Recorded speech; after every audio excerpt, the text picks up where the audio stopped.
Okay, I'm really excited to be live here with Matt from Mountain and Johnny from Northbeam. We're going to talk CTV and measurement. I'm really excited to do this because I think that this is starting to become more and more of a pain point for people, and it's a growth opportunity. And I feel like we've been gatekeeping this for a while, and I'm really excited to kind of share some of the things that we've learned and some of the stuff that we've been able to scale our brands with. But I'm going to start us off. Matt, if you can introduce yourself, just say a few words about you and Mountain, that'd be great. Happy to. Samir, thank you so much for having me here. My name is Matt Collins, and I am the Vice President of Product Marketing for Mountain. For those who may not know, Mountain is a self-serve advertising platform built for streaming and for outcome-driven marketers who are showing up needing to drive some kind of a full funnel metric. And we help thousands of customers and agencies do exactly that. Amazing. Thank you. And Johnny, talk us a little about you and Northbeam, please. Yeah. Hey, everyone. My name is Johnny Crane. I'm on the partnership team here at Northbeam. So that means I work with our top agency partners like Query, but also our top tech partners as well, like Mountain. So Northbeam, for those of you who don't know, we're an independent measurement platform. So we sit outside the ad platforms. We pull that actual order data and score every paid channel on the same basis. So you actually get a read on what's really driving revenue instead of 5 platforms each claiming the same conversion. So excited to be chatting today and more about Hook. Yeah, this is awesome. This was really important. And I think what we're going to talk about today is actually one of our clients where we are able to scale their revenue because we brought in both Northbeam and Mountain together. And it was the synergies between our media buys and the strategy that allowed us to scale this business and to scale the top of funnel specifically. I know a lot of people are talking brand awareness, and this was one of those times where it was wildly successful and wildly measurable. So I'm really excited to chat about that. So actually, let's jump right into the problem. So what is the problem that we tend to see consistently? So we work with Hook. They're a fishing apparel brand. We knew that they needed to invest in brand awareness. They had a full funnel mix: Meta, Google, Bing, TikTok. They were already running CTV and endemic placements. And we were actually trying to increase the CTV budgets. The problem with that is the previous vendor's CTV self-reported conversions were overstated relative to actual Shopify orders. So anyone that looks at platform attributed knows this, but this was a little wild. It was 3x total Shopify orders. And we were like, guys, I don't know that actually makes sense. And so we need your help to determine how we can actually measure this.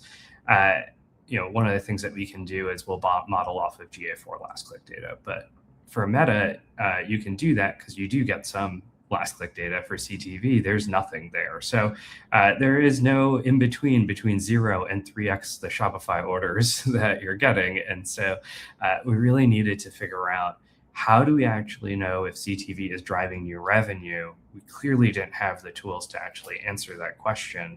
And we really wanted to scale this channel. We intrinsically knew that this was a strong investment channel for the business and could help us unlock a lot of growth. How do we know that? All the tertiary KPIs. So brand search was flat, brand health scores were flat, branded search campaigns couldn't scale, and similarly Meta was plateauing as we scaled up. So we knew we needed to go into an area with efficient CPMs that could reach net new audiences. So why upper funnel and measurement together? Why do we look at both together? Well, for us, when we were looking at it, when we're trying to justify CTV investment, it's really hard to get investment in it when no one trusts the data. So a great media buy you can't measure becomes something that just gets trimmed. And that's what was starting to happen. We were starting to feel that uphill battle against really trying to ask for more funds to invest CTV, but the feedback was always, well, I don't know if it's working. I know your other channels are working, so let's scale back on CTV.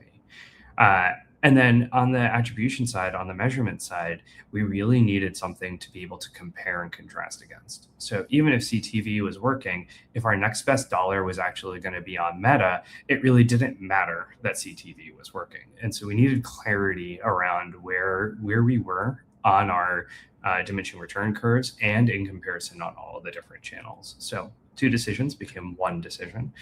Pick a CTV partner that we really trust and a measurement model together. And so that became pieces of the requirement. Johnny already touched on this, that Northbeam connects into Mountain directly, and it's a great integration for us on the agency side. So that became a really simple decision on our end. So we went to Mountain and said, hey guys, we need to actually start to scale into this. How do we actually do this?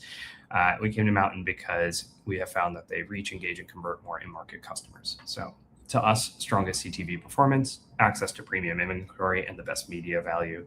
Matt, I will let you add in on this as much as you want to. Yeah, thank you, Samir. When going on a little bit more than 4 years ago, when I was considering Mountain as a potential employer, I was reflecting on the things that I really believed about where the marketing industry was going.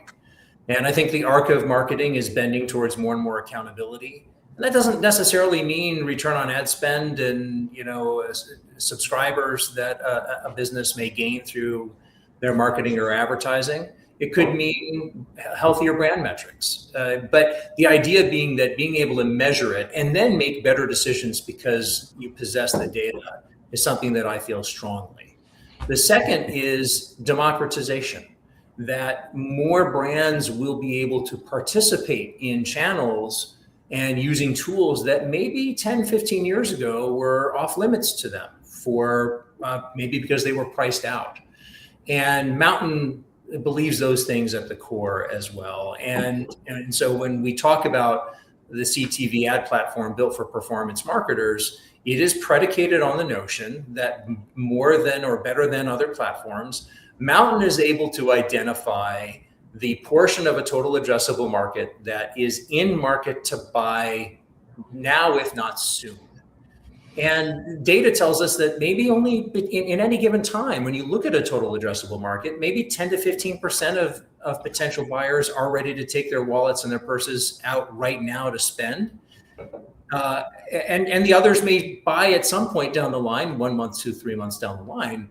But the ability to find them quickly and to be able to engage and convert them quickly is really what separates Mountain from other tools. And we do that through 3 sort of pillars that make us stand out. And they're listed here, which is the best performance, the best inventory, and best value. And the way to describe these is to contrast them with the alternative.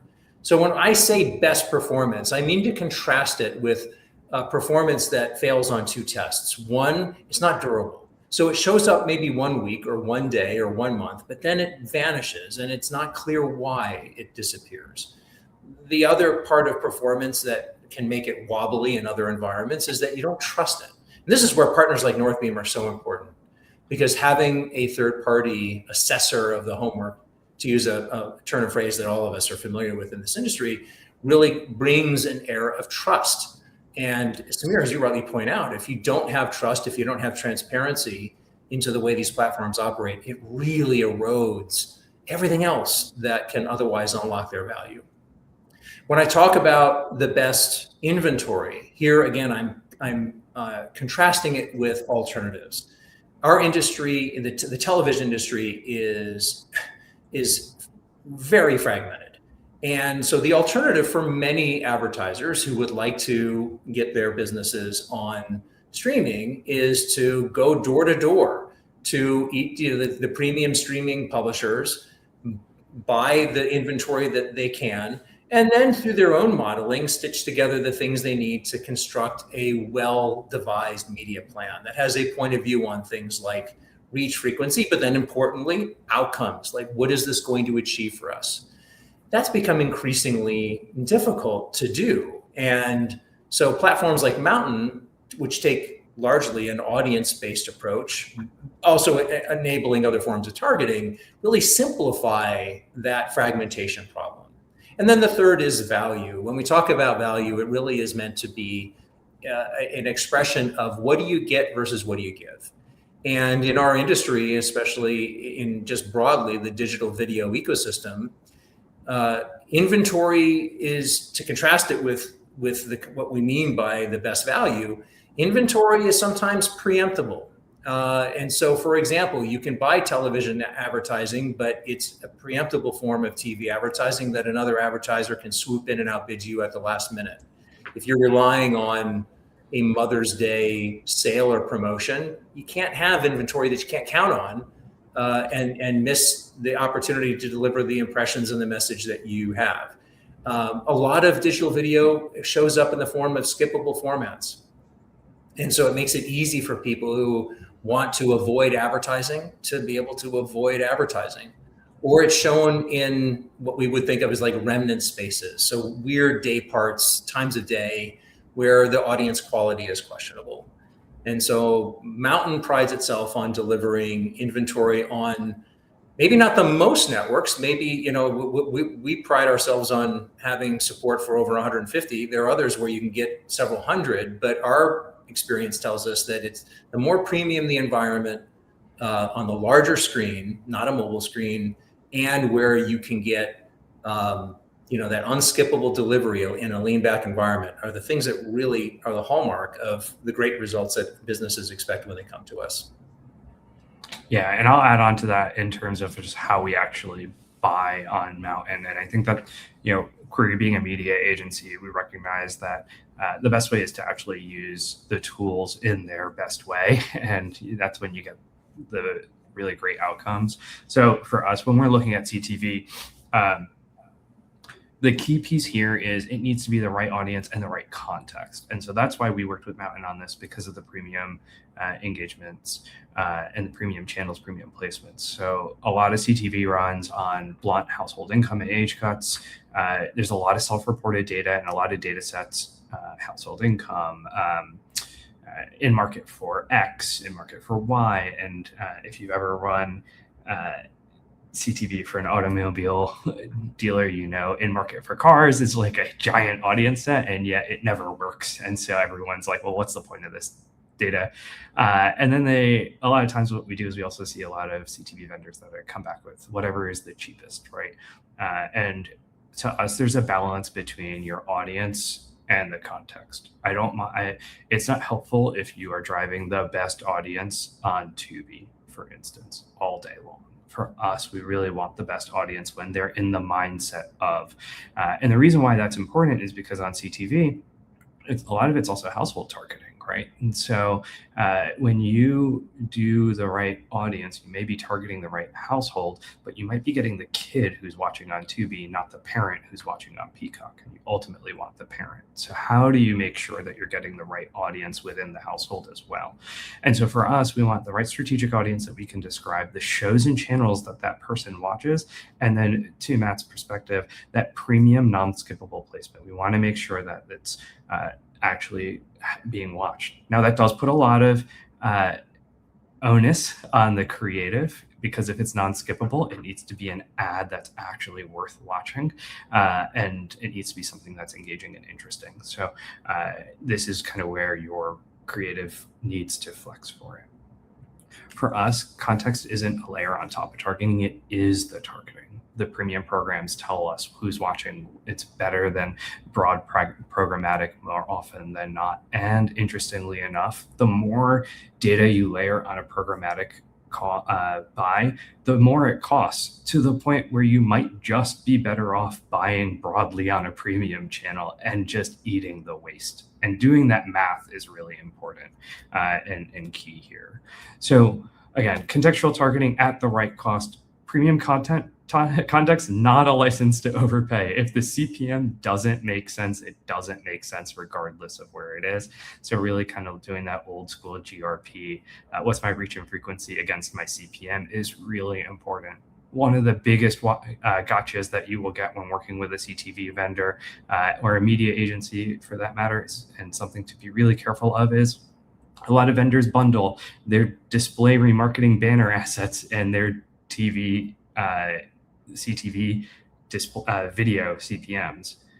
And that's a really great way of making it look like you've got a blended CPM of $4, when in reality, you've got a $60 TV CPM and a $1 display banner CPM, and that's why it looks like that. So when you're working with a CTV vendor, when you are working with a media agency, always ask for your CTV video CPMs versus any display remarketing CPMs as separate, so ask what's in the blend, and then judge the channels too, because you can ask for CPMs at the channel level to have a better understanding of what that's going to look like. This is one of the reasons why we like working at Mountain. They don't do this, and we're actually able to manage against all of this. So for us, when we were doing this buy, it was, we need to know, is the premium CPM a good decision or expensive mistake? And then we needed to make sure we could trust the CPM. And then we wanted to measure all of this. We needed to also understand, okay, we've got great premium contextual placements. We've got a really good CPM, but is it actually working? And was it better than just adding another 100K to Meta? And so that's where Johnny and Northbeam came in. That's where we started working with clicks and deterministic views across all of our channels, not just CTV. We needed to understand what it looks like when we compare and contrast against everything we're running.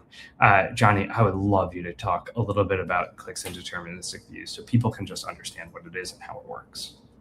Yeah, absolutely. So kind of before I get started, let me define deterministic, because I think view through has been abused for about a decade now. And I'm sure we have several skeptical people on this call. And if you're skeptical, you've definitely earned it. So just at a really high level, platform reported view through is the platform grading its own homework. It saw an impression, it saw a conversion somewhere, and in its own walled garden on its own look back window, it claims the pair. So you can't really audit that, and you can't really compare it to anything else.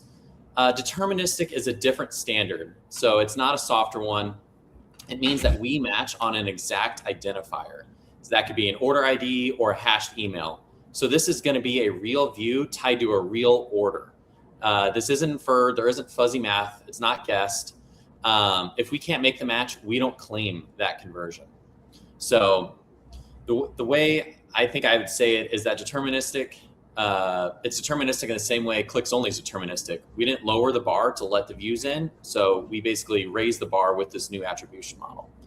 So there are a few guardrails that we put into place to help make sure that no advertiser could break this model. So views get pooled per platform, so serving more impressions just dilutes their own credit. And clicks and views inside that 30 seconds get deduped. So the simplest version, just to kind of tie this all in, of why this changes what you're looking at, we as marketers know that customers see ads all the time that influences their purchase decision that they don't click on. Somebody sees an ad on one platform, 2 on another, 3 on the third, never clicks, then buys. If you're using that last click measurement, that's going to show up as branded search, or organic. Under CTV, though, that journey splits into real proportional credit across all of those three, and the direct gets nothing because the direct was just the last step. It didn't actually start the customer journey, and it didn't start the same order. So just to wrap up, and this only works because everything's on that same basis, the same rules, same window, no channel gets a special case. This is what makes it a budget tool instead of just a CTV tool. So obviously we're talking about how it affected CTV, but the question was never, is CTV good? It is CTV better than whatever else I'd put this money into? And that's a comparison, and a comparison that only works if everything was measured in the same way. And that's what clicks and deterministic views allows us to do. Yeah, and so for us, Northbeam ended up becoming the source of truth for all of our media for our client. We were able to really quickly understand what's driving new visits, where are we getting new customer revenue from, and then have, and more importantly, have the confidence and the clarity to be able to make really good budget decisions that we were able to then go back to leadership and ask for additional funds for funding Mountain. So let's actually talk about how that came. So January 2026, we actually implemented this. 2 things that we wanted to make sure happened. So why we chose Mountain, verify visit tracking, and native Northbeam integration. We knew Northbeam needed to be our measurement stack here. So that's kind of how we did that. It was a really big driver of wanting to make sure that we would learn something. That was the goal here. So what did we learn? Well, it turns out Mountain ends up having the highest new customer rate by channel. So actually, our CTV channel, and this is current to date, is 94% new customers. And it's been able to actually scale the brand. Put it in comparison to the other channels we're running. Other channels are 74, 67, and 49%. So you can see, when we need to drive new customer acquisition, Mountain has ended up becoming a major driver of that. The beauty of that is Northbeam is the one that made this view feasible. And so you can kind of see how this comes together. And it became really easy to ask for additional funds to continue to drive new customer acquisition. It also, we did have a previous CTV vendor for all those that are tracking from the beginning.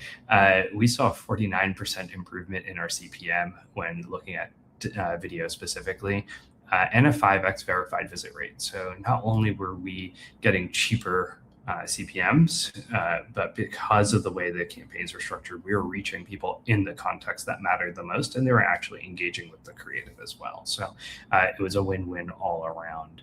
So 2 decisions came out of it. So because we have the clarity and the understanding of how the campaigns are performing and what's working, we could actually allocate more money into it. So CTV continues to scale, and it continues to be a major growth driver. But Northbeam also allowed us to do some creative testing on the CTV ads itself. So now we're able to have a really good understanding of, okay, well, let's do lifestyle creative and show like brand positioning and brand marketing, versus what if we do a singular product focused creative and just run a campaign test around that. Having that ability to actually see the impact of those two and read out what works and what doesn't work for the brand meant that not only could we test the channel itself, but we could now test the actual execution of the channel as well. And that's been huge for us. One of the key lines that we'll say pretty regularly is, if you're going to measure something, it better have an impact on something. So a measurement without action is just curiosity. And curiosity is fine, but let's actually go into this and saying we're measuring this because we expect an output of this. It's old school high school science class. Like, let's do scientific methodology. What's our hypothesis? How are we measuring it? What's the output going to be? That really helps us understand what's working and what's not working. So what's going on now? 7 days from launch to now, 70 days from launch to an always on channel. So we ran it as a test. It wildly exceeded our expectations. And now Northbeam plus Mountain is a key piece of our scaling strategy. This strategy helped us put together a full program that allows us to drive real decisions and scale really effectively. So if I'm leaving you guys with 4 things to take back, upper funnel and measurement strategy, it is a together. You do not think about them as separate. Upper funnel, because it's so difficult to measure, needs to have a good understanding of what your framework for measurement is. The key piece of that, though, is measure everything the same way. What we tend to see is people invest in upper funnel and say, okay, great, I'm going to do brand health tracking, and that's going to be my measurement of upper funnel. The hard part is that doesn't allow you to then compare it against your bottom of funnel or even mid funnel, because you're not running brand health tracking on those, and you're not holding them to the same KPI accountably. So really think around, how are we going to structure everything in the same way so that we can actually measure things. We like to judge upper funnel on net new customers or reactivation of old existing customers that have fully lapsed. Make sure you have those definitions. Make sure you understand what that is. Is a lapsed customer 1 year out, 2 years out? Is it a net new, always new to file? Having all of that determined ahead of time is key. And then really understand, how are we actually scaling new customer growth, not just revenue? And then make sure your dashboards and your data views drive decisions, and they're not just there to have pretty numbers. Know what you're trying to actually measure, know what matters, and then scale from that. So with that, I'm going to hand it over to my friends here to talk about two takeaways each. So one that you can do today, and one to think about as we're coming into Q4 planning and going into the end of the year. So Matt, I will kick it off to you with Mountain. What is the one thing that you need to do this week, and what's for the year? Well, drawing on what you just shared, Samir, I'm going to offer one thing to think about this week, especially if you're maybe a new to TV advertiser, new to TV business, and you're just close to standing up your campaign, or maybe you've just launched it recently, is to think back to the slide that you shared a moment ago about 70 days to get from, we're just starting to now being always on and having the playbook really hardened. My point is that every channel has its own baking time and temperature, and CTV is one of them. And it's a mistake generally to come in and say after a week even, oh, we're starting to see this data come in, let's leap to making consequential decisions about audience and creative and budget. Let it go. And working with experts like Query can help you know, okay, here are the windows for making those key decisions. So that's the one thing that I would think of in the moment.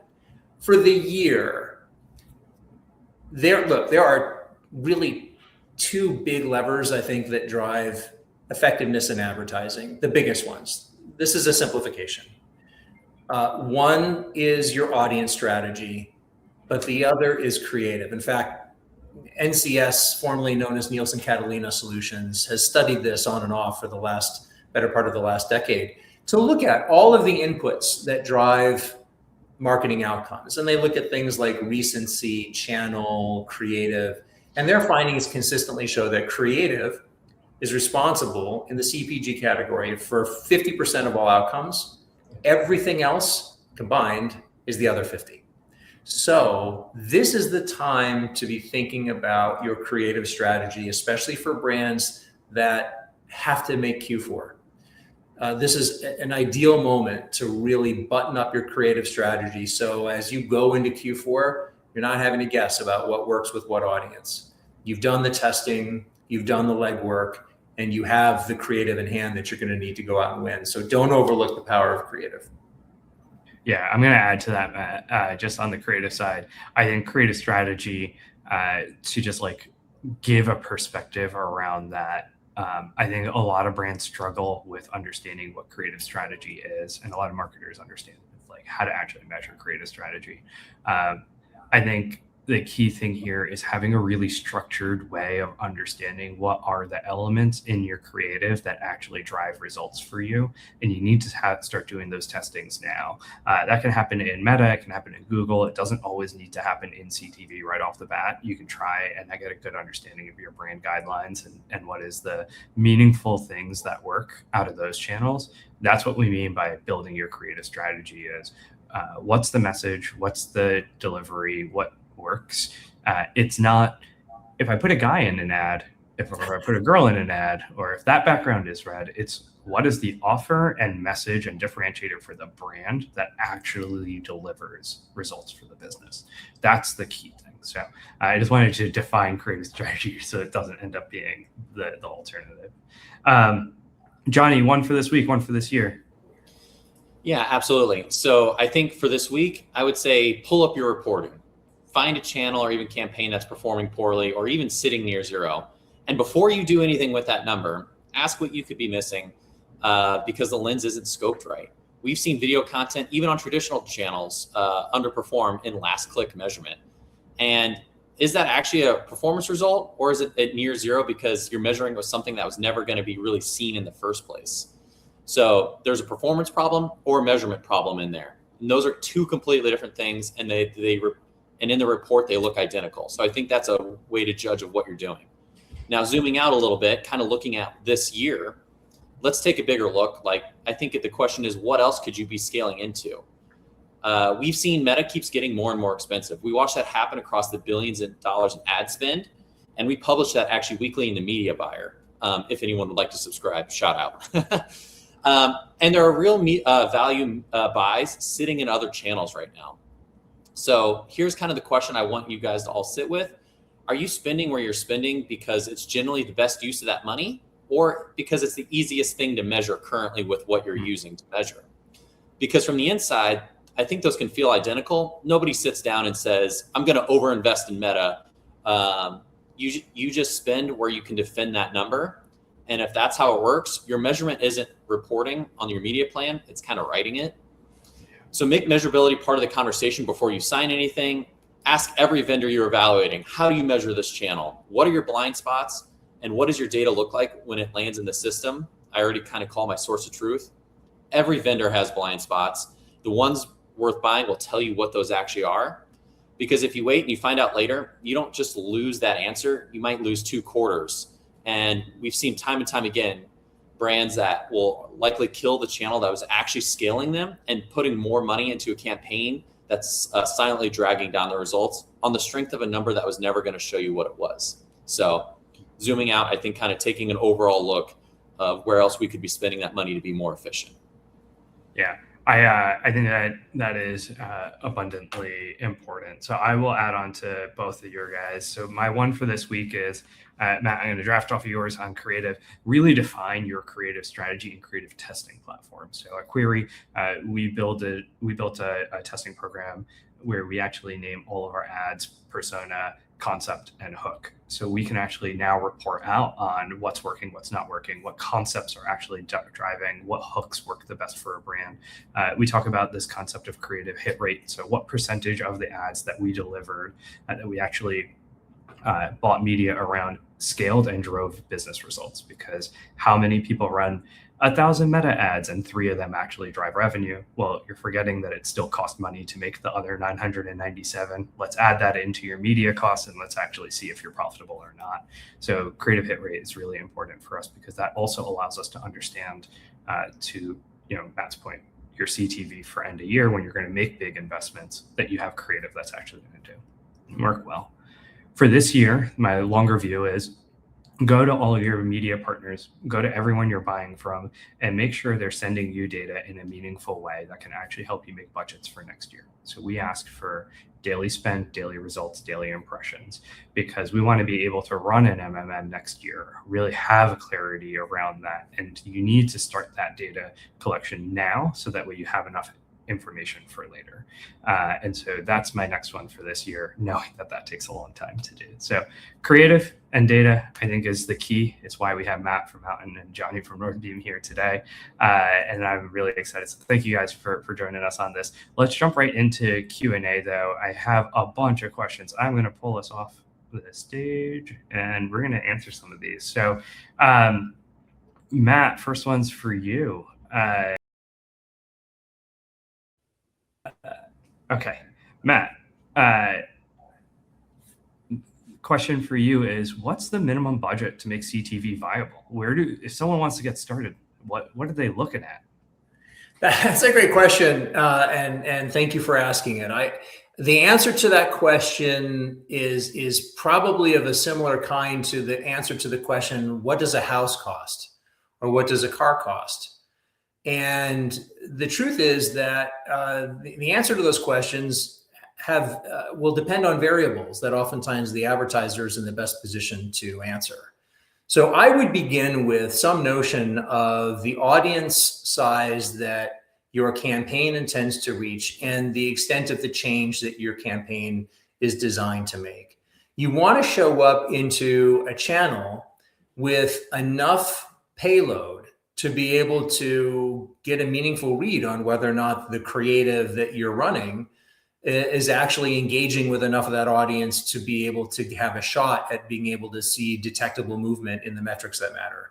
And that's an individual decision, but it's one that platforms like Mountain can help advertisers make so that they don't, on the one hand, overspend in a channel when they really should be taking more of a conservative, especially in the beginning, a test, then learn, then scale approach, or conversely starving a channel of the resources that it needs in order to be able to get a quick read. But the general rule of thumb that I offer up to prospective customers who are looking at this is that for roughly the cost that it would take to really put like a new paid social ad format say if Meta came out with a new one or TikTok came out with a new one next week, for the cost that it would take to really put one of those new ad products through the ringer and get a sense of whether it works, you can do that the same sort of thing in CTV and get a sense of whether it works. And the typical advertiser in our world, mid-market, e-com customer, not unlike Hook at all,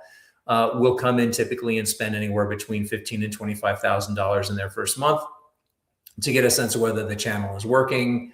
They'll take then the time to learn about what that data tells them, and then make the appropriate decisions and changes to help them grow durably from there. Yeah, that's super helpful. I think the thing for us when we came in on Mountain, our strategy was how do we overfund it to get quick results and have an understanding of what it's meaningful. So if I were to give people a perspective on this, is make it a percentage of your total investment, one that you will actually be able to see the output from. So 10% of your total buy, something like that. Because what you don't want to do is say, all right, I spent $50,000, but I'm spending $1 million a month on Meta. It's just going to get drowned out, and you're never going to know what's actually working, what's not working. So that's key, and I think a really important piece of it. Johnny, question for you on this is, what brands will work well for Northbeam? Do you guys work with B2B? Talk about what's the right customer for Northbeam? Yeah, absolutely. This is a question that we get all the time. What brand is going to be a good fit for Northbeam? Typically, what we say is we have 3 different tools. We have our multi-touch attribution, incrementality, and media mix modeling. All of our brands do start with our MTA. And what I would say is if there's any type of digital conversion, we primarily work in that D2C space. So B2B may not be necessarily the best fit. However, if there's a digital conversion for us to track, even if it happens later down in the customer journey, that's going to be a good fit for Northbeam, those digitally native brands. So, we work from a wide range, from brands spending, a few $1,000s per month in paid media to brands that are spending over $20 million a month on Meta alone. So we primarily work in that mid-market to enterprise space, but we have that. Got lost in my train of thought on that. I got a little too excited thinking about it, but yeah, I'd say that's going to be our main ICP there. That's awesome. Amazing. All right, cool. Last question, Matt, for creative, we talked a lot about creative. I think that there's a misnomer around the level of creative needed for people to get started on CTV. Can you just talk through what it takes to get started on CTV from a creative standpoint? Samir, you touched on this, I think, in your very well articulated notion of what creative strategy is. I'll share a bit of an anecdote. When I actually was drawn to the television advertising business side, because in the very early stages of my career, I spent over 7 years marketing a portfolio of video games for PlayStation, Nintendo, Xbox, and PC. And the portfolio of games that I managed grew to the point where I every year could count on a pretty healthy TV budget. And and with that healthy TV budget, I had pretty healthy creative budgets. I think the first TV commercial that I ever made had a $250,000 production budget. Boy, was that fun. And after a couple of years, I remember going into my CMO's office and asking for some budget for the TV campaign for the product I was going to launch, the hot new product I was going to launch into that category. And I asked for $200,000 because every creative budget I had was like $200,000. And I was thought, oh, this is amazing. And he said, no, you can have $35,000. And I protested. I kind of threw a mini tantrum in his office because that number seemed crazy to me. And what he said to me was prescient and correct, and something that I've echoed many times since, which is that, again, the cost of creative is sort of like asking, what does a house cost? And it varies so much, and it's based on production factors and casting factors and format, like animation versus live action. But that the cost can be a constraint that can also be healthy, that having a lower budget can remove options creatively from consideration. and really force people whose job it is to come up with brilliant creative ideas that bring the brand's value proposition to life, to get clever and to get resourceful. And the ad that we made for $35,000 was spectacular, and it worked brilliantly, even though it didn't have as many bells and whistles as some of the previous campaigns that I've worked on. So for me, the considerations when I think about starting, number one, are really clearly defining and having a very clear picture of the strategic target audience you're going to engage. And then what do we know about them?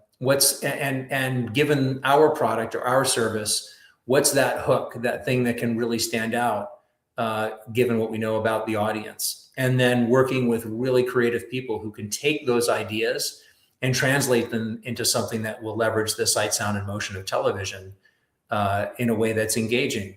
And if your CMO like mine comes back and drops your budget by 80%, know that that's not necessarily a deal breaker. We have advertisers on the Mountain platform who've built really good, really effective TV ads for under $10,000 in creative, which is a great way of being able to stand up something and test. So those are just some of the things that I've come to learn, both from being a practitioner, but then also being on the sort of the business side of TV advertising.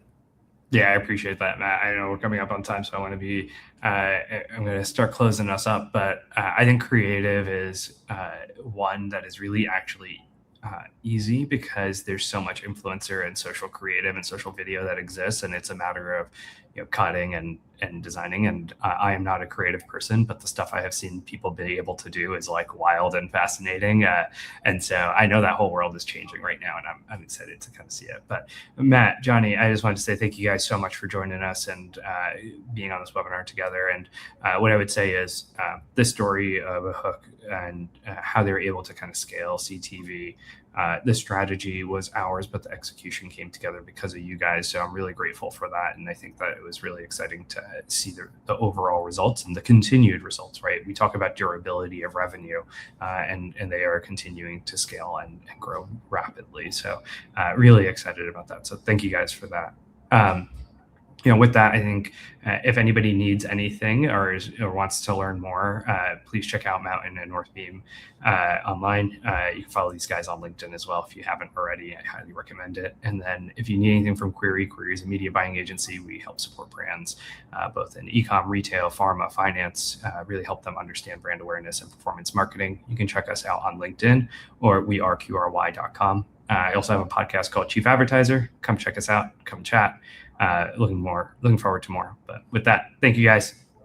Thank you, Samir. Thanks, Johnny. Great to see you. Yeah, it's great to see you guys. Thank you so much.